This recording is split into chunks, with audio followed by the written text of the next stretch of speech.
dans les boîtes gays, la première phrase vraiment hyper violente, ça a été « Moi, je fais pas les gros et je fais pas les noirs ». Le mec te voit et qui te dévisage et qui te dit ah bah non en fait. Ah non mais ça va pas le faire. Il m'est déjà arrivé d'avoir un amant régulier, mais qui ne voulait pas être vu avec moi. Il m'a dit, je ne veux pas être vu avec un gros. D'abord, quand on est gros, on l'apprend par les autres, au fait. On le sait pas soi-même. Enfin, nous, il y a toujours quelqu'un qui va venir te dire tu es gros. La première fois que j'ai été confronté à la grossophobie, alors c'est dans l'enfance, forcément, on m'a fait remarquer que j'étais plus gros et plus grand que les autres. Et un jour, on me dit « Hey, toi le gros !» Voilà. Et à partir de là, ok, on se dit « Je suis gros ». Déjà à la maternelle, tu dis ah bah dis donc, c'est un peu le plus gros, et du coup, après avec les âges, le collège, le lycée, c'est pas des années faciles. Les moqueries, les surnoms. Le plus violent, c'est poète-poète. Et des mecs qui viennent me toucher les seins, qui font poète-poète. Et voilà, moi j'ai longtemps été complexé par mes seins, je suis allé jusqu'à me faire opérer à cause de ça. Qui je suis pour la société, je suis quelqu'un qui mange mal, quelqu'un qui ne fait pas de sport, quelqu'un qui prend pas soin de sa santé, quelqu'un qui se laisse aller franchement, et quelqu'un en qui on peut pas avoir confiance. Il faut être grand, blond, plaquettes de chocolat, mâchoire carrée, regard perçant, des muscles, des poils. Et donc dès qu'on est en dehors de ça, ça va plus quoi. Et du coup, on passe notre temps à vouloir qu'on nous aime. Les gros, ils sont souvent des rigolos, ou les gros, ils sont souvent gentils, parce qu'ils veulent qu'on les aime malgré ça. Et un jour, il faut apprendre aussi à dire, il faut qu'on nous aime aussi pour ça. Dans les boîtes gays, la première phrase vraiment hyper violente, ça a été « Moi, je fais pas les gros et je fais pas les noirs ». Alors là, je suis resté stupéfait quand je savais pas quoi répondre après cette phrase.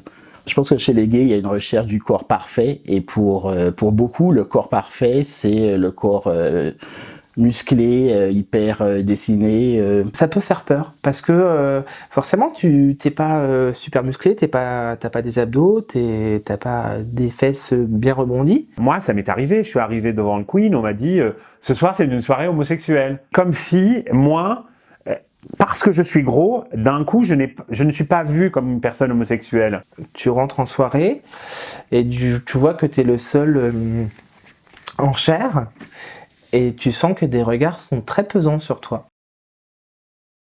Il y a quelques années, j'étais inscrit sur le site de rencontres, et les premières phrases qu'il y avait, c'était souvent pas de gros, pas d'asiatique, pas d'efféminé, et pas de noir souvent, ouais, aussi. Une fois, j'ai eu un rendez-vous avec un jeune homme qui, alors que je me dirigeais vers lui, m'a dit « Mais tu m'avais pas dit que t'étais gros ?»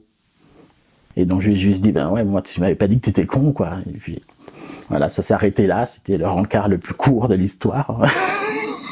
Il m'est déjà arrivé d'avoir un amant régulier, mais qui ne voulait pas être vu avec moi. On se voyait chez moi, si on sortait, on allait manger dans un restaurant, mais pas dans le Marais, et il m'a dit « Je ne veux pas être vu avec un gros ». Ça existe. Le mec dit « Ouais, pas de problème, on se rencontre ». Tu passes les 45 minutes dans les transports, de bus, à métro, 10 minutes à pied, et que le mec te voit et qui te dévisage et qui te dit ah bah non en fait. Non mais ça va pas le faire. On m'a dit non, ça va pas le faire. Oui, on m'a déjà dit que j'étais trop gros. Mais c'est pas très grave. De dire à quelqu'un tu n'es pas mon genre, ce n'est pas la fin du monde. C'est juste que sur une application, on dit ce qu'on cherche, on dit ce qu'on aime. On dit pas forcément, a priori, ça c'est pas bien, ça j'en veux pas. T'as qu'à dire, je cherche une personne musclée. C'est pas la même chose, le résultat est le même. Dans la communauté gay, donc il y a des sous-parties, et il y a la communauté bear, ou les ours, qui sont des personnes grosses, poilues ou pas, parce que ça dépend évidemment. Entrer dans la communauté bear, c'est vraiment déjà se retrouver avec des gens qui ont un physique pareil au sien. On découvre un autre monde, on se dit que voilà, je suis pas tout seul, il y en a d'autres qui sont comme moi. Quand tu te retrouves avec l'association des ours de Paris, qui te dit bah voilà, bienvenue, et t'es qui, tu fais quoi dans la vie, au lieu de dire ah mais t'as vu, t'es gros, mais t'as des problèmes de poids, ça n'a pas été pas du tout ça, ça a été Ben voilà, Fabrice, bonjour. Et ben moi c'est Manu, ben moi c'est Nico, mais moi c'est Marc. Ce côté de ce corps différent, poilu, ventru, barbu, qui sont les ours, on a du mal à le retrouver. Et donc c'est aussi pour ça que les ours se retrouvent souvent entre ours, parce qu'il n'y a pas ce regard de jugement de ce corps. C'est important d'avoir des images références. Toi qui me regardes, fille et garçon, mince, gros, blonde, brune, chauve, sache que toutes ces insultes, tous ces manques de confiance, toutes ces personnes qui te font du mal, qui t'ont fait du mal, sache que ça passe. Je pense que ce qui est important, dans ton cas, c'est que tu te sentes pas seul. Avec mon amoureux, donc ça va faire 13 ans qu'on est ensemble. C'est pas parce qu'on est gros qu'on est voué à une vie de célibataire, seul, abandonné et tout. Ben non. Dans la vie, dans la société, il y a des gens qui apprécient tous les physiques. Donc il y en a qui aiment les petits, il y en a qui aiment les grands, il y en a qui aiment les gros aussi.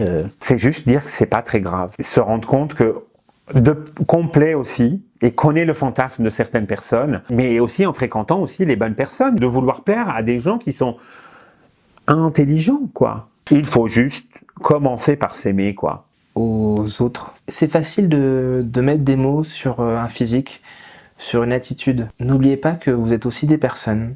N'oubliez pas que face à vous, il y a des personnes avec des parcours différents, avec une histoire différente de la vôtre. C'est important de savoir que un mot, une parole, peut détruire ou peut construire quelqu'un.